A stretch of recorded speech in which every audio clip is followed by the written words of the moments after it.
টাকা চালের দাম।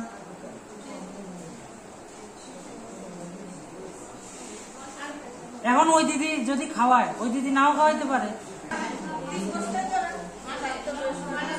তাও বড় বড় শুয়োর হইলে বড়। এখন যদি ছোট ছোট লাগে তাহলে আর অনেক কম লাগবে, ছোট ছোট লাগলে।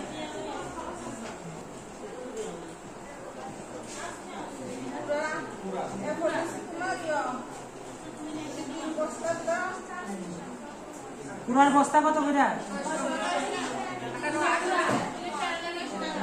1800 টাকা। 900 টাকা হয়েছে